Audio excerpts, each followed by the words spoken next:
தமிழ் மக்களே வணக்கம்.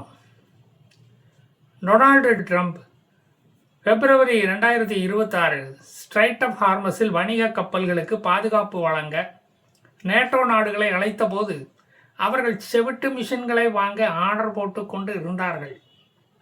காது கேட்காத மாதிரி நடிக்கும் நேட்டோ நாடுகளை ட்ரம்ப் கோழிகள் என்று எரிச்சலுடன் வர்ணித்தார போது, நானே வாட்டர்மெயின்களை அகற்றிக் கொள்கிறேன், நானே வணிக கப்பல்களுக்கு பாதுகாப்பு கொடுத்துக் கொள்கிறேன் என்று பேண்டினுடைய கால் பகுதியை சுருட்டி கொண்டு USS ஆப்ரஹாம் லிங்கன் கடலில் இறங்கினார். போது நேட்டோ நாடுகளில் 4 நாடுகள் மட்டும், நாங்கள் உங்களுடன் வளைகுடா கடலில் இறங்கினால் நாங்களும் தாக்குதலுக்கு உள்ளாவோம், நாங்களும் போரில் இறங்க வேண்டியது வரும், கீழ்ப்பாக்கம் மெஜுடாபா என்ன ஆர்டர் போடுவார்னு எவனுக்கும் தெரியாது என்று கூறி ஒதுங்கி விட்டார்கள்.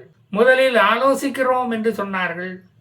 கம்யூனிஸ்ட் கேர் ஸ்டார்மரிடம் ஆலோசனை கேட்டார்கள்.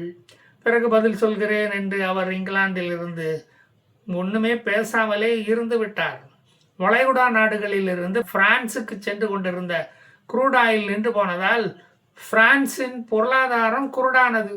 அங்கிருந்து பிரான்ஸ் வாங்கி கொண்டிருந்த நேச்சுரல் கேஸ் பிரான்சுக்கு போகாததால் தொழிற்சாலைகள் முடங்கின. பெண்களின் சமையல் கட்டுகளில் பூனைகள் வந்து படுத்து உறங்கியது. கேஸ் ட்ரபிள் அப்போவே ஆரம்பித்தது. நிறைய லாபம் சம்பாதித்த ஆயில் கம்பெனிகளுக்கும் கேஸ் ட்ரபிள் வந்து ஒரே புளிச்ச அப்பமா வந்துகிட்டே இருந்தது.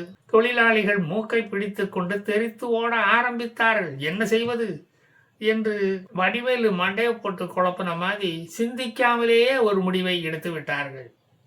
ட்ரம்புக்கு ஆதரவாக வளைகுடா பிரச்சனையில் இறங்குவது என்று மேக்ரோன் இப்போது முடிவெடுத்து விட்டார். தனது போர்க்கப்பலை பெர்சியன் வளைகுடாவை நோக்கி போக சொல்லிவிட்டார். சிறைபிடிக்கப்பட்ட எண்ணெய் கப்பல்களின் பாதுகாப்பை உறுதி செய்வோம் என்று இப்போ வலிக்கிட்டு வந்து விட்டார். இதற்கு முன்பு சீனா, தென்கொரியா, ஜப்பான், ஜெர்மனி, இங்கிலாந்து, பிரான்ஸ் போன்ற நாடுகளிடம் தங்கள் போர்க்கப்பலை அனுப்புங்கள் என்று கெஞ்சி பார்த்தது அமெரிக்கா. எல்லோரும் பதில் சொல்லாமலேயே கல்லூலி மங்கனாட்டம் மூஞ்ச வச்சுக்கிட்டு நேரத்தை போக்கினார்கள். இதற்கு என் மூஞ்சியே பரவாயில்லையப்பா என்று ட்ரம்ப் அவர்களிடம் உதவி கேட்பதையே நிறுத்திவிட்டார். ஜெர்மனி ஒருபடி மேலே போய் நாட்டோ நாடுகளுக்கும் ஈரான் பிரச்சனைக்கும் எந்த சம்பந்தமும் கிடையாது, எந்த தொடர்பும் கிடையாது, அப்புறம் எதுக்கு எங்கள்கிட்ட வந்து கேட்குறீங்க, நாங்கள் எதுக்கு போரில் குதிக்கணும் அப்படின்னு சொல்லிவிட்டது. அமெரிக்க கோர்ட் டொனால்டு ட்ரம்ப் கண்மூடித்தனமாக போட்ட இறக்குமதி வரி செல்லாது, அது சட்டபூர்வமானது அல்ல, அதனால் அது செல்லாது என்று அறிவித்த பிறகு அவரும் வாயை மூடிட்டார். ட்ரம்ப் 400% வரி போட்டு விடுவேன், 500% வரி போட்டு விடுவேன் என்று பழைய மாதிரி எல்லா நாடுகளையும் மிரட்ட முடியல. இப்போ இந்த ஈரான் குவைத் ஏர்போர்ட்டை தாக்கிவிட்டு, அது நாங்கள் விட்ட ட்ரோன் இல்லை, அமெரிக்கா தான் அதை விட்டது, அது தவறுதலாக பயணிகள் ஏர்போர்ட்டை தாக்கி விட்டது என்று அந்த பழியை தூக்கி அமெரிக்கா மேலே போடுது. எங்களுக்கு இந்த மாதிரி எல்லாம் தாக்க தெரியாதுடே, சொன்ன நம்பு, எங்களுக்கு அந்த அளவுக்கு ட்ரோன் டெக்னாலஜி எல்லாம் தெரியாது, எங்களுக்கு அதெல்லாம் கற்று தந்தாலும் மண்டையில் ஏறாது, ஏன்னா நாங்களே மூளை வளர்ச்சி அடையாமல் இருந்துக்கிட்டு இருக்கோம், மூளை வளர மாட்டேங்குதேன்னு கவலைப்பட்டுக்கிட்டு இருக்கும்போது இதெல்லாம் நாங்கள் செய்வோமா, செய்யத்தான் முடியுமா எங்களால், சொன்னா கேட்டுக்கூடே அப்படின்னு சொல்லுது ஈரான். இங்கிலாந்தின் பிரதமர் ஸ்டார்மரும் பிரான்சின் மேக்ரோனியும் நாங்கள் கமர்சியல் கப்பலை சேஃபா கடத்துவதற்கு ஒரு கூட்டணி போட்டுக்கிட்டு அமெரிக்காவுக்கு உதவ போகிறோம், அங்கிருக்கிற சோபா செட்டுகளை எல்லாம் பத்திரமா நாங்க கொண்டு வர போறோம், எங்களை ஈரான் தாக்கினால் அதற்கு பதிலடியும் கொடுப்போம் என்று சொல்லியிருக்காரு. இது ஒரு நட்பு ரீதியிலான தாக்குதலாக இருக்கும். நான் அடிச்சா மாதிரி அடிக்கேன், நீ அழுகிறா மாதிரி அழுகு, நாங்கள் நைஸாக கப்பலை கடத்தி கொண்டு வந்து விடுகிறோம், இதுக்கு ஆப்ரேஷன் நைஸ் என்று வேண்டுமானால் பேரை வச்சுக்கோங்க. எங்களோட இலக்கு போர் அல்ல, ஆயில். மண்டைச்சுடு அதிகமாக ஏறி போச்சு, எண்ணெய் தேய்ச்சி குளிக்கலைன்னா சரியாகாது, அது குளிச்சாதான் சரியாகும், அதனால தான் இந்த ஆயிலுக்காக வேண்டி இந்த நடவடிக்கையை எடுக்கிறோம், அதுக்கு வேணா ஆப்ரேஷன் ஆயில் பாத் என்று வேண்டுமானால் பேரை வைத்துக் கொள்கிறோம். மேக்ரோன் என்ன சொல்லுகிறார் என்றால், இந்த எங்களின் கமர்ஷியல் ஷிப் எஸ்கார்ட் நடவடிக்கை நான் எடுத்த முடிவு அல்ல, அந்த நடவடிக்கை நான் எடுத்த முடிவு அல்ல, எல்லா நேட்டோ நாடுகளும் நான் நேட்டோ நாடுகளுமாக சேர்ந்து 40 நாடுகள் சேர்ந்து எடுத்த முடிவு இது. இது எல்லா நாட்டு மக்களுக்கும் எண்ணெய் தேய்ச்சி குளிக்காம தலைச்சூடு ஏறி கஷ்டப்படுறாங்க. அது கோமினி தாடி மாதிரி வளர்ந்துக்கிட்டே போகுது. அதை மோடி தாடி மாதிரி அளவா ட்ரிம் பண்ண பார்க்குறோம், அவ்வளவுதான். அல்லாமல் வேறு எந்த நோக்கமும் எங்களுக்கு இல்லை. திராவிட நாட்டில் கள்ளச்சந்தையில் நடைபெறும் ரகசிய கேஸ் சிலிண்டர் விற்பனையை நிறுத்தவே இந்த நடவடிக்கையை நாங்கள் எடுக்கிறோம். பாமர மக்கள், பாட்டாளி மக்கள் குடிக்கும் சாயா விலையை குறைப்பதற்காக எடுக்கப்படும் நடவடிக்கை தான் இது. பிரான்சின் சார்ல்ஸ் டி கேலி என்ற ஏர்கிராப்ட் கேரியர் பெர்சியன் ரீஜனுக்கு வந்து மீன் பிடித்து கொண்டு இருக்கிறது. இப்போது தமிழக மீனவர்களை இலங்கை அரசு அரெஸ்ட் பண்ணி உள்ள வச்ச மாதிரி ஈரான் அரசால் அப்படி செய்ய முடியவில்லை. ஏவுகணையை அனுப்பி அந்த கப்பலில் ஒரு ஓட்டையை போட்டு அதை மூழ்கடிக்கலாமா, இல்லை டைரக்டாக உச்சி மண்டையிலேயே ட்ரோனை விட்டு மொத்தமாக காலி பண்ணிடலாமா என்று ஆலோசிக்க அனைத்து வட்டச் செயலாளர்களையும் வரவழைத்து ஆலோசனை போட்டுக்கொண்டு இருக்கிறார்களாம் இந்த ஐஆர்ஜிசி.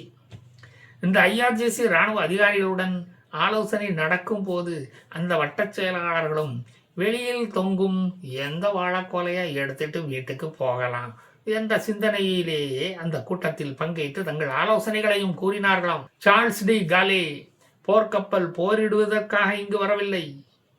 பின்ன ஸ்ட்ரெய்ட் ஆஃப் ஹார்மஸ் கடல் பகுதியை தூர்வாரி அங்கு கிடக்கும் பழைய கொக்கோ கோலா, பெப்சி பாட்டில்களை, நெகிழிகளை அவற்றை பொறுக்கி எடுத்து கடலை சுத்தம் பண்ணி எடுத்து போடத்தான் நாங்கள் வந்திருக்கிறோம்.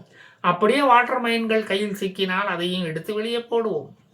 ஈரான் ரெசா பெஹலாவிடம் இருந்து 1979 சுதந்திரம் அடைந்ததிலிருந்து பெர்சியன் கல்ஃபை தூர்வாருவதை பற்றி அவர் சிந்திக்கவோ இல்லை. அதை பற்றி கோமனியின் குடும்ப ஆட்சி முயற்சிக்கவே இல்லை. அதனால்தான் நாங்கள் இங்கு அதற்காக வந்துள்ளோம்.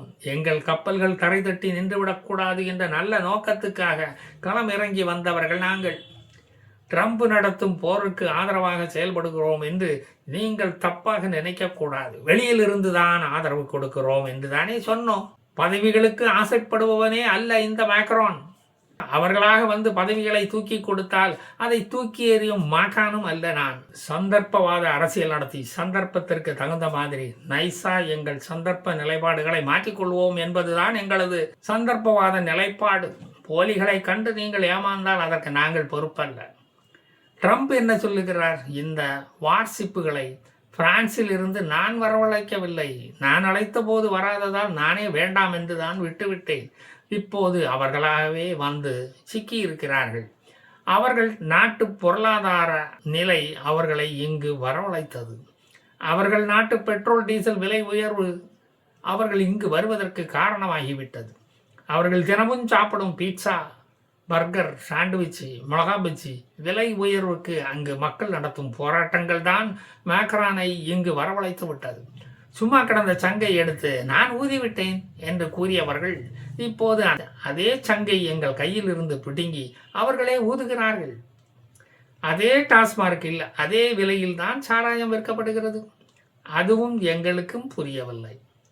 அதிகாரிகளை மாற்றியும் அதே காட்சி தான் அங்கே அரங்கேறி கொண்டிருக்கிறது. என்னத்தான் போட்டு இதெல்லாம் திரும்ப திரும்ப சொல்லிக்கிட்டே இருக்கிறது என்று ட்ரம்பை அசந்து விட்டார். பங்கர் குழுவுக்குள் இருக்கும் மோஜிதாபாவுக்கு தைரியம் வந்து விட்டது.